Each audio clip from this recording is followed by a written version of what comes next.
Marcel Langer, est-ce que le nom ça dit quelque chose à quelqu'un? Non. Est-ce que vous avez déjà entendu ce nom, vu ce nom, croisé ce nom? Marcel Langer? Oui. Ah oui, c'est un arrêt de métro, Très bien. Saint-Michel, c'est là où j'habitais avant. Saint-Michel, Marcel Langer. Saint-Michel, Marcel Langer. Ben Marcel Langer, tu vois, c'était un résistant. Sauf que. J'ai jamais su qui c'était. Eh ben maintenant tu le sais. Sauf qu'en fait, il s'appelle pas Marcel Langer. Ah bon? Marcel Langer n'existe pas.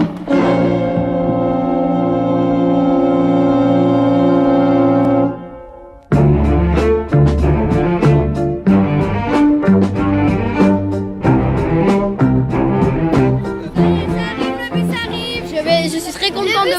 Nous allons aller à destination du musée. C'est les filles On va bien s'amuser.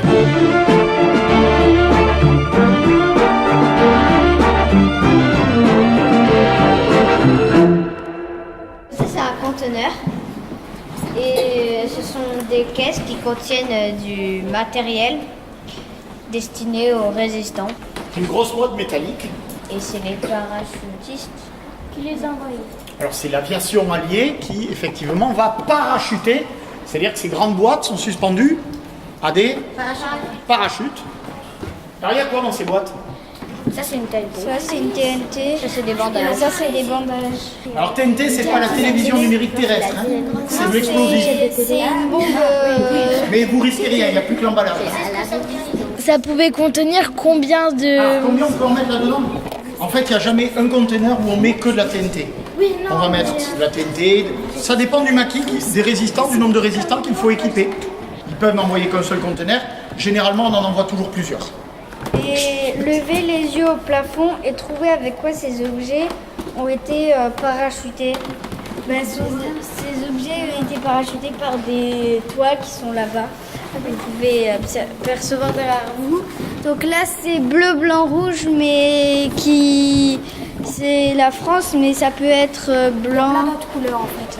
Ça n'existe pas La que... plupart du temps, c'était blanc.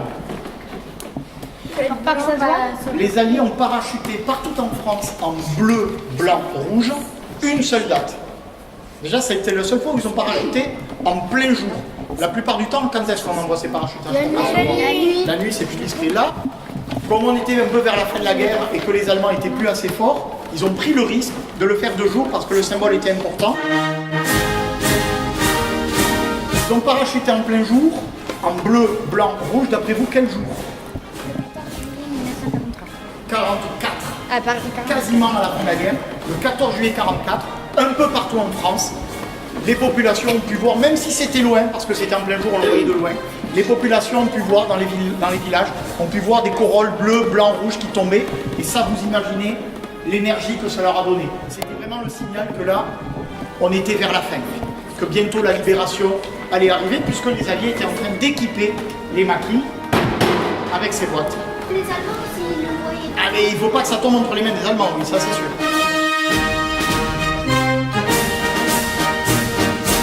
Alors, on est au musée de la Résistance et on est en train de parler des parachutages.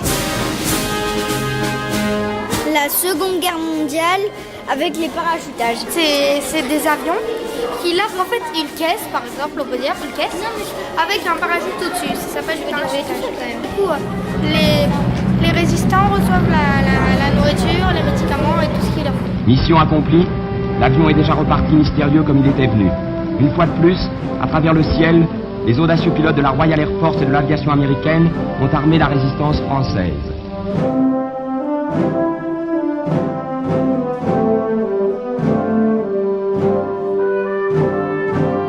Ce groupe,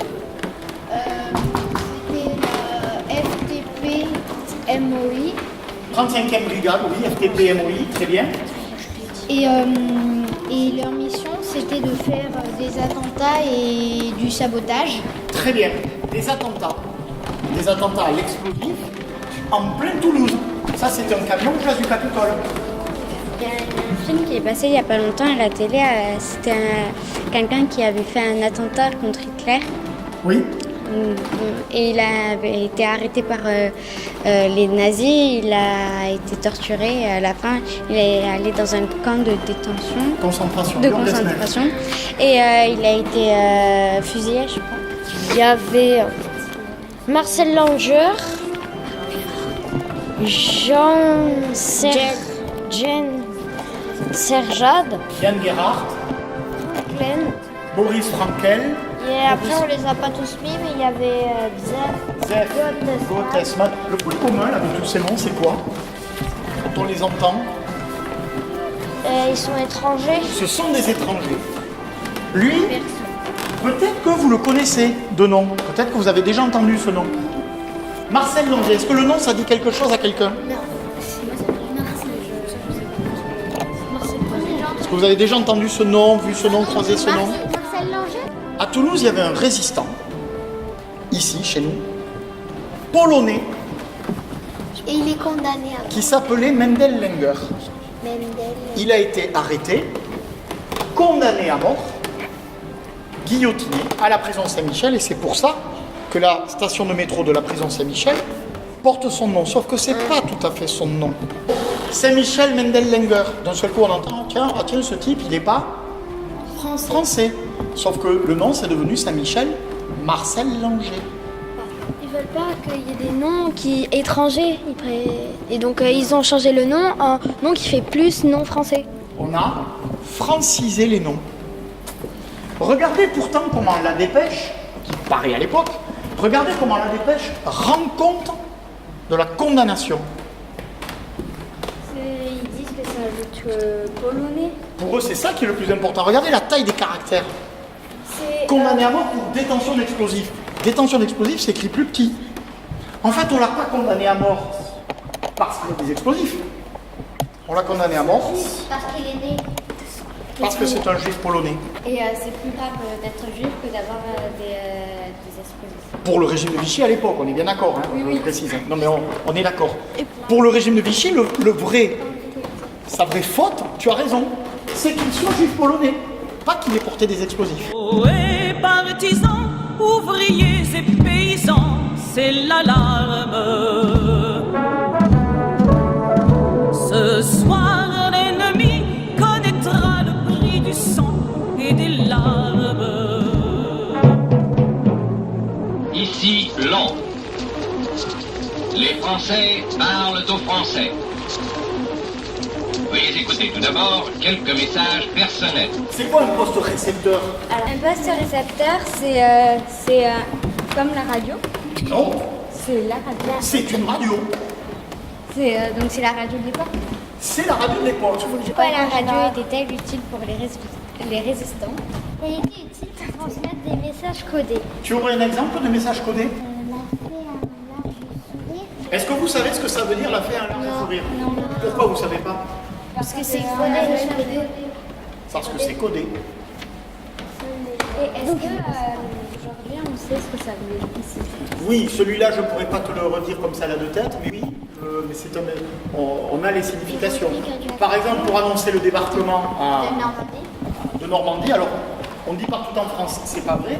Le groupe qui était en Normandie, il a reçu 2 messages. D'abord, Les sanglots longs des violons de l'automne. Je répète, les sanglots longs des violons de l'automne et 3 jours plus tard, blessent mon cœur d'une langueur monotone.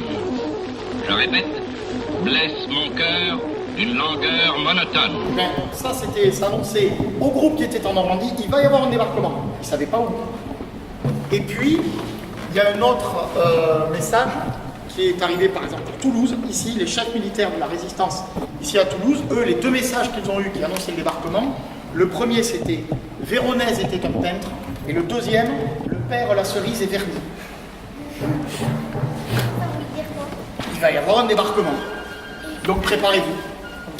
Il y a aussi un message codé qui est connu, c'était les carottes sont cuites. Ça fait encore une nuit sans sommeil pour rien. Un coup d'œil avant de partir. Rien. Il n'y a même pas une...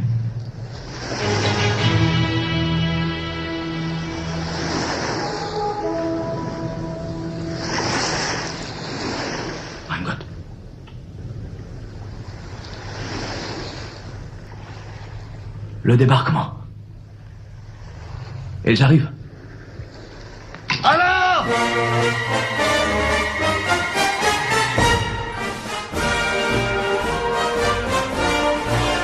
Alors ça, tout le monde croit que c'est un message codé.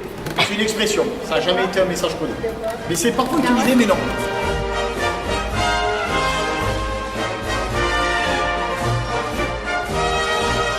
Est-ce qu'il y avait que la BBC comme radio? Non, des radios, il y en a plein dans plein de pays. D'ailleurs, le général de Gaulle n'a pas parlé que depuis la radio de Londres. À partir de 1943, il va aller dans un pays, dans un territoire français qui a été libéré.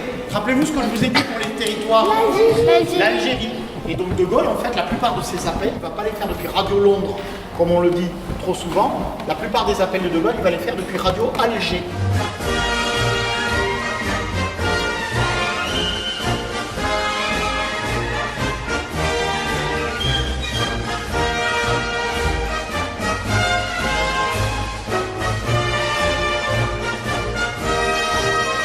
N'oubliez pas, les résistants ils se sont battus contre les choses, mais ils se sont aussi battus pour. Et aujourd'hui, nous sommes libres et notre liberté, c'est aussi à ces femmes et à ces hommes qu'on la doit. Et parler et travailler sur la résistance et la mémoire de la résistance, c'est aussi se souvenir de ces personnes parce que c'est grâce à elles que nous sommes libres aujourd'hui. Qu'est-ce que tu as préféré dans le musée? Les fausses cartes d'identité. Les parachutistes. Déjà, faire du travail en équipe. Et aussi, apprendre des choses.